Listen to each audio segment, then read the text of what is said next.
வணக்கம். தந்தையின் பாட்காஸ்ட் செய்திகளை வாசிப்பது நான் கார்த்திகா பிரகாஷ். முதலில் தலைப்புச் செய்திகளை பார்க்கலாம். தமிழுக்கு பதிலாக ஹிந்தியை கொண்டுவரும் எந்த முயற்சியையும் எதிர்ப்போம். முதலமைச்சர் மு.க.ஸ்டாலின் திட்டவட்டம். மருத்துவ படிப்பிற்கு பொது கலந்தாய்வு நடத்தப்படுவதை தமிழக அரசு தடுத்தே தீரும். மக்கள் நல்வாழ்வுத்துறை அமைச்சர் மா. சுப்பிரமணியன் உறுதி. திருவண்ணாமலை அருகே கடை சூறையாடப்பட்ட விவகாரத்தில் ஆபாசமாக நடந்து கொண்டதாக ராணுவ வீரர் மனைவி கண்ணீர். தாக்குதல் விவகாரத்தில் இரு தரப்பையும் விசாரிக்க வேண்டும் என நடிகை குஷ்பு வலியுறுத்தல். கர்நாடகாவில் அரசு பேருந்தில் பெண்கள் இலவசமாக பயணிக்கும் திட்டம் தொடக்கம். மகளிர் இலவச பேருந்து பயண திட்டத்திற்கு எதிர்ப்பு தெரிவித்து ஆட்டோ ஓட்டுநர்கள் போராட்டம். பிரபல வில்லன் நடிகர் கசான் கான் காலமானார். கேரளா மருத்துவமனையில் மாரடைப்பால் உயிர் பிரிந்தது. இனி விரிவான செய்திகள். தமிழுக்கு பதிலாக ஹிந்தியை கொண்டுவரும் எந்த முயற்சியையும் எதிர்ப்போம் என முதலமைச்சர் மு.க.ஸ்டாலின் தெரிவித்துள்ளார். இதுகுறித்து சமூக வலைதளத்தில் பதிவிட்டுள்ள முதலமைச்சர் மு.க.ஸ்டாலின், நியூ இந்தியா அஷ்யூரன்ஸ் நிறுவனம் வெளியிட்ட சுற்றறிக்கை அநீதியானது என தெரிவித்துள்ளார். இதை உடனடியாக திரும்பப் பெற வேண்டும் என்றும், நியூ இந்தியா அஷ்யூரன்ஸ் நிறுவனத்தின் தலைவர் நீர்ஷா கபூர் ஹிந்தி பேசாத மக்களையும் மற்றும் ஹிந்தி பேசாத ஊழியர்களையும் அவமதித்ததற்காக மன்னிப்பு கேட்க வேண்டும் என குறிப்பிட்டுள்ளார். மேட்டூர் அணையை திறந்து வைத்த முதலமைச்சர் மு.க.ஸ்டாலின் 75 கோடியே 95 லட்சம் ரூபாய் மதிப்பீட்டில் குறுவை சாகுபடி நெல் தொகுப்பு திட்டத்தை அறிவித்தார். நமது உழவர்களுக்கு நடப்பாண்டில் ரூபாய் 75 கோடியே 95 லட்சம் மதிப்பீட்டில் குறுவை நெல் சாகுபடி தொகுப்பு திட்டத்தையும் இன்று நான் அறிவிக்கிறேன். தமிழ்நாடு அரசு இன்று அறிவித்த குறுவை சாகுபடி தொகுப்பு திட்டத்தினால் நடப்பாண்டில் 5 லட்சம் ஏக்கருக்கு அதிகமாக குறுவை நெல் சாகுபடி அதிகரிக்கும் என எதிர்பார்க்கப்படுகிறது. மாநில தலைமைக்கே தகுதியில்லாதவர் அண்ணாமலை என்றும், கூட்டணி தர்மத்தை மீறி கூட்டணியை முறிக்கும் வகையில் செயல்படுவதாகவும் அதிமுக முன்னாள் அமைச்சர் ஜெயக்குமார் குற்றம் சாட்டியுள்ளார். கிஞ்சித்தும் கூட ஒரு மாநில தலைவருக்கு தகுதி இல்லாதவர் தான் இந்த அண்ணாமலை. எனவேதான் வாய்க்கு வந்தபடி பேசுவது. அப்புறம் திமுக நம்முடைய பிரதான எதிரி திமுக, அவர்களை விமர்சனம் செய்வதை விட்டுவிட்டு ஒரு தோழமையை போய் விமர்சனம் செய்வது என்பது நிச்சயமாக எந்த நிலையிலுமே ஏற்றுக்கொள்ள முடியாத செயலாகத்தான் நிச்சயமாக நாங்கள் கருதுகின்றோம். வரலாறு தெரியாமல் விமர்சனம் செய்பவர் அண்ணாமலை என OPS கண்டனம் தெரிவித்துள்ளார். இதுகுறித்து அவர் வெளியிட்டுள்ள அறிக்கையில், ஜெயலலிதா குறித்து அண்ணாமலை விமர்சித்துள்ளது அரசியல் முதிர்ச்சியின்மையை காட்டுகிறது என தெரிவித்துள்ளார். மறைந்தாலும் மக்கள் மனங்களில் நீக்கமர நிறைந்திருக்கும் ஒப்பற்ற தலைவரையும் அவரின் ஆட்சியையும் தரக்குறைவாக விமர்சித்திருப்பது கழுதைக்கு தெரியுமா கற்பூர வாசனை என்ற பழமொழியை நினைவுபடுத்துகிறது என தெரிவித்துள்ளார். மருத்துவ படிப்பிற்கு பொது கலந்தாய்வு நடத்தப்படுவதை தமிழக அரசு தடுத்தே தீரும் என மக்கள் நல்வாழ்வுத்துறை அமைச்சர் மா. சுப்பிரமணியன் திட்டவட்டமாக தெரிவித்துள்ளார். பொது கலந்தாய்வு நடத்தினால் தமிழக மாணவர்கள் பாதிக்கப்படுவார்கள் என்றும் அவர் கூறினார்.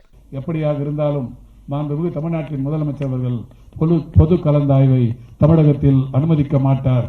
அதை எப்படியேனும் தடுத்தே தீர்வோம் என்கின்ற அந்த உறுதியை இந்த நிகழ்ச்சியில் தெரிவித்துக் கொள்வதில் நாங்கள் பெருமை அடைகிறோம். காரணம், மருத்துவ கல்வியை பொறுத்தவரை மிக சிறப்பான இடத்தில் தமிழ்நாடு இருந்து கொண்டிருக்கிறது. மருத்துவ கல்வியை பொறுத்தவரை இந்தியாவுக்கே ஒரு வழிகாட்டி மாநிலமாக தமிழ்நாடு இருந்து கொண்டிருக்கிறது. சவுதி அரேபியாவில் உயிரிழந்த மீனவரின் உடலை மீட்டுத் தரக்கோரி கடலூர் மாவட்ட ஆட்சியரிடம் உறவினர்கள் கண்ணீர் மல்க கோரிக்கை விடுத்தனர். சவுதி அரேபியாவுக்கு ஒப்பந்த அடிப்படையில் மீன்பிடி தொழில் செய்வதற்கு சென்றிருந்த புதுப்பேட்டையைச் சேர்ந்த மகாதேவன் கடந்த 10ஆம் தேதி உயிரிழந்தார். அவருடைய உடலை சவுதி அரேபியாவிலிருந்து மீட்டுக் கொண்டு வருவதற்கு நடவடிக்கை எடுக்க வேண்டும் என்று அவருடைய குடும்பத்தினர் கோரிக்கை விடுத்தனர். கல்வி கட்டணங்களில் விதிமுறைகளை மீறும் பள்ளிகள் மீது நடவடிக்கை எடுக்கப்படும் என அமைச்சர் அன்பில் மகேஷ் எச்சரிக்கை விடுத்துள்ளார். சென்னையில் செய்தியாளர்கள் சந்திப்பில் பேசிய அவர், அனைத்து பள்ளிகளிலும் பெற்றோரை இழந்த மாற்றுத்திறனாளி உள்ளிட்ட குழந்தைகளுக்கு 25% மட்டுமே கட்டணம் வசூலிக்க வேண்டும் என்பது அரசு விதி என தெரிவித்தார். கிண்டி பல்நோக்கு மருத்துவமனையை வருகிற 15ஆம் தேதி முதலமைச்சர் மு.க.ஸ்டாலின் திறந்து வைக்கவுள்ளார். இந்த மருத்துவமனையை கடந்த 5ஆம் தேதி குடியரசுத் தலைவர் திரௌபதி முர்மு திறந்து வைப்பதாக இருந்தது. ஆனால் அன்றைய தினம் குடியரசுத் தலைவர் வெளிநாட்டு பயணம் மேற்கொண்டதால் அவரது சென்னை வருகை ரத்து செய்யப்பட்டது. இதனையடுத்து மருத்துவமனையை வருகிற 15ஆம் தேதி குடியரசுத் தலைவர் திறந்து வைக்க அரசு சார்பில் முயற்சிக்கப்பட்டது. இந்நிலையில் குடியரசுத் தலைவரின் வருகை ரத்தாகியுள்ளதாக தகவல் வெளியாகியுள்ளது. இதனால் மருத்துவமனையை வருகிற 15ஆம் தேதி முதலமைச்சர் மு.க.ஸ்டாலின் திறந்து வைக்க உள்ளார். பிபர்ஜாய் புயல் முன்னெச்சரிக்கை நடவடிக்கைகள் குறித்து பிரதமர் நரேந்திர மோடி ஆலோசனை மேற்கொண்டார். அரபிக்கடலில் உருவாகியுள்ள பிபர்ஜாய் புயல் தொடர்ந்து வடக்கு, வடமேற்கு திசையில் நகர்ந்து வருகிறது. இதனால் மகாராஷ்டிரா, குஜராத் உள்ளிட்ட மாநிலங்களுக்கு அதிதீவிர மழை எச்சரிக்கை விடுக்கப்பட்டுள்ளது. இந்நிலையில் புயல் முன்னெச்சரிக்கை நடவடிக்கைகள் தொடர்பாக பிரதமர் நரேந்திர மோடி ஆலோசனை மேற்கொண்டார். பிபர்ஜாய் புயலின் காரணமாக கட்ச் கடற்கரை பகுதியில் 144 தடை உத்தரவு பிறப்பிக்கப்பட்டுள்ளது. பிபர்ஜாய் புயல் எதிரொலியால் குஜராத்தின் சௌராஷ்டிரா மற்றும் கட்ச் பகுதிகளுக்கு இந்திய வானிலை ஆய்வு மையம் ஆரஞ்ச் எச்சரிக்கை விடுத்திருந்தது. மேலும் மும்பை மற்றும் தானேக்கு மஞ்சள் எச்சரிக்கை விடப்பட்டது. இந்நிலையில் பிபர்ஜாய் புயல் ஜூன் 15ஆம் தேதி கரையை கடக்கக்கூடும் என்பதால் கட்ச் கடற்கரை பகுதிகளில் 144 தடை உத்தரவு பிறப்பிக்கப்பட்டுள்ளது. ஜூன் 16ஆம் தேதி வரை பள்ளிகளையும் மூட மாவட்ட நிர்வாகம் அறிவித்துள்ளது. மத்திய பிரதேச மாநிலத்தில் பெண்களுக்கு மாதம் 1500 ரூபாய் உதவித்தொகை, 500 ரூபாய் எரிவாயு சிலிண்டர் வழங்கப்படும் என்று காங்கிரஸ் கட்சியின் பொதுச் செயலாளர் பிரியங்கா காந்தி வாக்குறுதி அளித்துள்ளார். ஜபல்பூர் மாவட்டத்தில் நடைபெற்ற பொதுக்கூட்டத்தில் பேசிய அவர் 100 யூனிட் இலவச மின்சாரம் வழங்கப்படும் எனவும் 200 யூனிட் வரையிலான மின்சார கட்டணம் பாதியாக குறைக்கப்படும் என்றும் கூறினார். மாநிலத்தில் மீண்டும் பழைய ஓய்வூதிய திட்டம் அமல்படுத்தப்படும் என்றும் விவசாயிகள் பெற்ற வேளாண் கடன் ரத்து செய்யப்படும் என்றும் கூறினார். பாரம்பரிய நெல் ரகங்களை மீட்டெடுக்கும் முயற்சிக்கு விவசாயிகளுடன் துணை நிற்பேன் என கமல்ஹாசன் தெரிவித்துள்ளார். நெல் ஜெயராமன் பாரம்பரிய நெல் பாதுகாப்பு மைய நிர்வாகிகள் மக்கள் நீதி மய்யம் தலைவர் கமல்ஹாசனை நேரில் சந்தித்தனர். அப்போது அவர்களிடம் பேசிய கமல்ஹாசன், பாரம்பரிய வேளாண்மையையும் தானியங்களையும் நீர்நிலைகளையும் மீட்டெடுக்க வேண்டும் எனவும் இது எனது கடமையாக உணர்வதாகவும் தெரிவித்தார். மனதின் குரல் நிகழ்ச்சியில் 100 எபிசோடுகள் பேச முடிந்த பிரதமர் நரேந்திர மோடியால் மணிப்பூர் குறித்து ஏன் பேச முடியவில்லை என காங்கிரஸ் கட்சி கேள்வி எழுப்பியுள்ளது. இது தொடர்பாக டெல்லியில் செய்தியாளர்களுக்கு பேட்டியளித்த அக்கட்சியின் மூத்த தலைவர் ஜெய்ராம் ரமேஷ், மத்திய உள்துறை அமைச்சர் அமித் ஷா மணிப்பூருக்கு சென்று வந்து 2 வாரங்களாகியும் அந்த மாநிலத்தில் பதற்றமான சூழல் நிலவி வருவதாக கூறினார். ஏ.ஆர். ரெஹ்மானின் மகள் கதீஜா ரெஹ்மான் மின்மினி என்ற படத்தின் மூலம் இசையமைப்பாளராக அறிமுகமாகிறார். சில கருப்பட்டி புகழ் ஹலிதா ஷமீம் இயக்கியுள்ள இந்த படம் 6 ஆண்டுகளாக தயாராகி வருகிறது. இனிய குரலில் பாடும் கதீஜா சிறந்த இசையமைப்பாளரும் கூட என இயக்குநர் ஹலிதா புகழ்ந்துள்ளார். திருப்பதி மலையில் அதிகரித்து வரும் சாலை விபத்துகளை தவிர்க்க மகாசாந்தி ஹோமம் நடத்த தேவஸ்தானம் முடிவு செய்துள்ளது. திருப்பதி மலைப்பகுதியில் கடந்த 1 மாதமாக நாள்தோறும் சாலை விபத்துகள் ஏற்படுகின்றன. இதனால் பக்தர்கள் மனவேதனையுடன் ஊர் திரும்பும் நிலை ஏற்பட்டுள்ளது. நேற்று முன்தினம் ஒரே நாளில் 3 விபத்துகள் ஏற்பட்டுள்ளன. இந்நிலையில் விபத்துகளை தவிர்க்கும் வகையில் வரும் 14ஆம் தேதி திருப்பதி மலைப்பாதையில் மகாசாந்தி ஹோமம் நடத்த தேவஸ்தானம் முடிவு செய்துள்ளது. கர்நாடகாவில் பேருந்தில் பெண்கள் இலவச பயணம் மேற்கொள்ளும் திட்டத்திற்கு எதிர்ப்பு தெரிவித்து ஆட்டோ ஓட்டுநர்கள் போராட்டம் நடத்தினர்.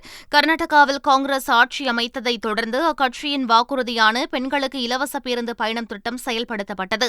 பெண்கள் மத்தியில் இத்திட்டம் பெரும் வரவேற்பை பெற்றுள்ள நிலையில் ஆட்டோ ஓட்டுநர்கள் இத்திட்டத்திற்கு எதிர்ப்பு தெரிவித்து வருகின்றனர். இத்திட்டத்தால் பெண்கள் அதிக அளவில் பேருந்தில் பயணிக்கும் நிலை ஏற்பட்டால் ஆட்டோ ஓட்டுநர்கள் வாழ்வாதாரம் பாதிக்கப்படும் எனவும் தெரிவித்துள்ளனர். கோவிலுக்கு பூட்டு போடுவதுதான் சமூக நீதியா என்று நாம் தமிழர் கட்சியின் ஒருங்கிணைப்பாளர் சீமான் கேள்வி எழுப்பியுள்ளார். இதுகுறித்து பேசிய அவர், ஒரே நிலத்தில் வசிக்கும் மக்களுக்கு கோவிலில் வழிபட அனுமதி இல்லை என்றால் பிறகு எதற்கு முற்போக்கு சமூக நீதி பற்றி பேச வேண்டும் என கேள்வி எழுப்பினார். கோவிலுக்கு பூட்டு போடுவதுதான் சமூக நீதியா என வினவிய அவர், உள்ளே சென்று வழிபடுங்கள் என்று சொல்ல ஒரு தலைவன் இல்லை என கூறினார். கடையை சூறையாடி பணத்தை திருடி ஆபாசமான வார்த்தைகளில் பேசி பலர் தன்னிடம் தவறாக நடக்க முயன்றதாக ராணுவ வீரரின் மனைவி கீர்த்தி தெரிவித்துள்ளார்.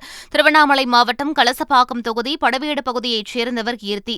இவரது கணவர் காஷ்மீர் பகுதியில் ராணுவத்தில் ஹவில்தாரராக பணியாற்றி வருகிறார். கீர்த்தியின் தந்தை செல்வமூர்த்தி தான் நடத்தி வரும் ஃபேன்சி கடையை காலி செய்ய மறுத்த விவகாரத்தில் வாக்குவாதம் முற்றி கைகலப்பு ஏற்பட்டது.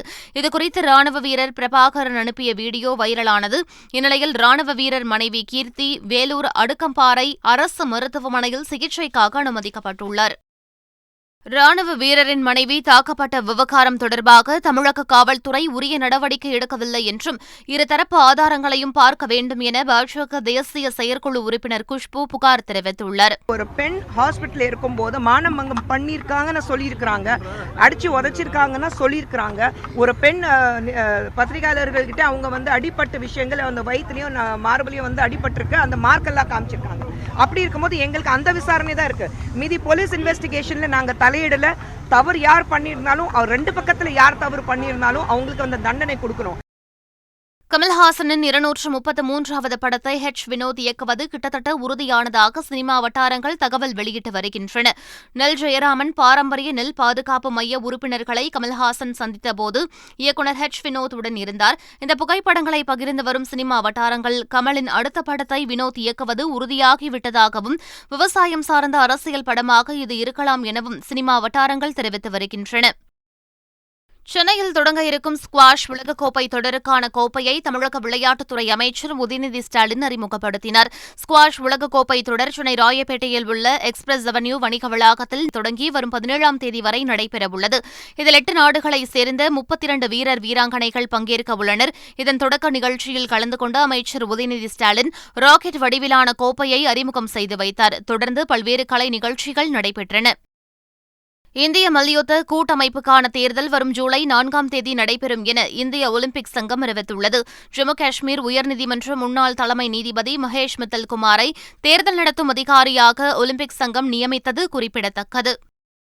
பல்வேறு துறைகளில் புதிதாக பணிகளில் சேர்க்கப்பட்ட 70,000 பேருக்கு பிரதமர் மோடி இன்று பணியாணை வழங்கவுள்ளார். மத்திய அரசின் துறைகள், மாநில அரசுகள், யூனியன் பிரதேச அரசுகளின் துறைகளில் பணி நியமனங்கள் செய்யப்பட உள்ளன. வேலை உருவாக்கம் எனும் பிரதமரின் உயர் முன்னுரிமை திட்டத்தை நிறைவேற்றுவதன் ஒரு படியாக இந்த வேலைவாய்ப்பு மேளா நடத்தப்படுகிறது. காலை 10:30 மணிக்கு நடைபெறவுள்ள நிகழ்ச்சியில் காணொலி மூலம் நியமன ஆணைகளை வழங்கி உரையாற்றவுள்ளார். தமிழ் சினிமாவில் வில்லன் நடிகராக மிரட்டிய கசான் கான் மாரடைப்பால் காலமானார். 1992ஆம் ஆண்டு வெளியான செந்தமிழ் பாட்டு படத்தின் மூலம் தமிழில் அறிமுகமானவர் நடிகர் கசான் கான். அதன் பின்னர் சேதுபதி IPS, முறைமாமன், ஆணழகன், மேட்டுக்கொடி, உள்ளத்தை அள்ளித்தா, மாப்பிள்ளை கவுண்டர் உட்பட ஏராளமான தமிழ் திரைப்படங்களில் வில்லன் கதாபாத்திரத்தில் நடித்துள்ளார். நடிகர் விஜயுடன் பத்ரி, பிரியமானவளை ஆகிய படங்களிலும் நடித்துள்ளார். இந்நிலையில் திடீர் மாரடைப்பால் கசான் கான் உயிரிழந்தார். அவரது மறைவுக்கு திரை உலகினர் பலரும் இரங்கல் தெரிவித்து வருகின்றனர். விஜயின் லியோ படம் LCUவில் உள்ளதா இல்லையா என்பதை அறிய ஆசையாக உள்ளதாக கிரிக்கெட் வீரர் வருண் சக்கரவர்த்தி தெரிவித்துள்ளார். நேர்காணல் ஒன்றில் பேசிய அவர், விஜயுடன் நடிக்கும் வாய்ப்பு கிடைத்தால் எந்த கதாபாத்திரமாக இருந்தாலும் நடிப்பேன் என தெரிவித்துள்ளார். கைதி, விக்ரம் என சினிமாவில் தனக்கென யுனிவர்ஸை லோகேஷ் கனகராஜ் உருவாக்கி வைத்துள்ள நிலையில் விஜயின் லியோ படம் அதில் இணையுமா என்ற கேள்வி எழுந்துள்ளதாக வருண் சக்கரவர்த்தி குறிப்பிட்டுள்ளார். TNPL கிரிக்கெட் போட்டியின் முதல் ஆட்டத்தில் திருப்பூரை வீழ்த்தி கோவை அணி வெற்றி பெற்றுள்ளது. கோவையில் நடைபெற்ற தொடக்க ஆட்டத்தில் கோவை கிங்ஸ், திருப்பூர் தமிழன்ஸ் அணிகள் மோதின. இதில் டாஸ் வென்ற திருப்பூர் அணி பந்துவீச்சை தேர்வு செய்தது. அதன்படி முதலில் களம் இறங்கிய கோவை அணி நிர்ணயிக்கப்பட்ட 20 ஓவர்களில் 7 விக்கெட்டுகளை இழந்து 179 ரன்கள் சேர்த்தது. 180 ரன்கள் எடுத்தால் வெற்றி என்ற இலக்குடன் களம் இறங்கிய திருப்பூர் அணி 19.5 ஓவரில் அனைத்து விக்கெட்டுகளையும் இழந்து 109 ரன்கள் மட்டுமே எடுத்தது. இதன் மூலம் கோவை அணி 70 ரன்கள் வித்தியாசத்தில் வெற்றி பெற்றது. இந்த ஆண்டு நடைபெறவுள்ள ஒருநாள் உலகக்கோப்பை தொடரின் அரையிறுதிப் போட்டிகள் மும்பை மற்றும் சென்னையில் நடைபெறவுள்ளதாக தகவல் வெளியாகியுள்ளது. 2023ஆம் ஆண்டிற்கான ஒருநாள் உலகக்கோப்பை போட்டித் தொடர் வரும் அக்டோபர் 5ஆம் தேதி தொடங்கவுள்ளதாக ஏற்கனவே தகவல் வெளியாகியிருந்தது. இந்நிலையில் உலகக்கோப்பை தொடரின் அரையிறுதி ஆட்டங்கள் மும்பையின் வாங்கடே மைதானத்திலும் சென்னை சேப்பாக்கம் மைதானத்திலும் நடைபெறும் எனவும் இறுதிப் போட்டி அகமதாபாத் மைதானத்தில் நடைபெறும் எனவும் தகவல் வெளியாகியுள்ளது. அக்டோபர், நவம்பர் மாதங்களில் நடைபெறும் ஒருநாள் கிரிக்கெட் உலகக்கோப்பை தொடரில் வித்தியாசமான முறையில் விளையாட முயற்சிப்போம் என இந்திய அணியின் கேப்டன் ரோஹித் சர்மா தெரிவித்துள்ளார். டெஸ்ட் சாம்பியன்ஷிப் தோல்விக்கு பின்பு செய்தியாளர்களை சந்தித்தவர், நாங்கள் எந்தவித அழுத்தத்திற்கும் உள்ளாகவில்லை எனவும் வீரர்கள் சுதந்திரமாக விளையாடவே அறிவுறுத்தப்பட்டிருப்பதாகவும் கூறினார். டெஸ்ட் சாம்பியன்ஷிப் இறுதிப் போட்டியில் இந்திய அணி தோல்வியடைந்துள்ள நிலையில் IPL தொடருக்கு பிறகு டெஸ்ட் சாம்பியன்ஷிப் இறுதிப் போட்டி நடந்ததை BCCI கருத்தில் கொள்ள வேண்டும் என முன்னாள் பயிற்சியாளர் ரவி சாஸ்திரி தெரிவித்துள்ளார். இந்திய அணியின் தோல்வி தொடர்பாக பேசிய ரவி சாஸ்திரி, ரோஹித் சர்மாவும் புஜாராவும் மோசமான ஷாட்களால் 2வது இன்னிங்ஸில் ஆட்டமிழந்ததாக கூறினார். IPL தொடர் முடிந்த பிறகு டெஸ்ட் சாம்பியன்ஷிப் இறுதிப் போட்டியில் இந்தியா ஆடியதாக கூறிய ரவி சாஸ்திரி, இதுபற்றி BCCI ஆய்வு செய்ய வேண்டும் எனவும் தெரிவித்தார். மீண்டும் தலைப்புச் செய்திகள். தமிழுக்கு பதிலாக ஹிந்தியை கொண்டுவரும் எந்த முயற்சியையும் எதிர்ப்போம். முதலமைச்சர் மு.க.ஸ்டாலின் திட்டவட்டம். மருத்துவ படிப்பிற்கு பொது கலந்தாய்வு நடத்தப்படுவதை தமிழக அரசு தடுத்தே தீரும். மக்கள் நல்வாழ்வுத்துறை அமைச்சர் மா. சுப்பிரமணியன் உறுதி. திருவண்ணாமலை அருகே கடை சூறையாடப்பட்ட விவகாரத்தில் ஆபாசமாக நடந்து கொண்டதாக ராணுவ வீரர் மனைவி கண்ணீர். தாக்குதல் விவகாரத்தில் இரு தரப்பையும் விசாரிக்க வேண்டும் என நடிகை குஷ்பு வலியுறுத்தல். கர்நாடகாவில் அரசு பேருந்தில் பெண்கள் இலவசமாக பயணிக்கும் திட்டம் தொடக்கம். மகளிர் இலவச பேருந்து பயண திட்டத்திற்கு எதிர்ப்பு தெரிவித்து ஆட்டோ ஓட்டுநர்கள் போராட்டம். பிரபல வில்லன் நடிகர் கசான் கான் காலமானார். கேரளா மருத்துவமனையில் மாரடைப்பால் உயிர் பிரிந்தது. இத்துடன் பாட்காஸ்ட் செய்திகள் நிறைவு பெறுகின்றன. வணக்கம்.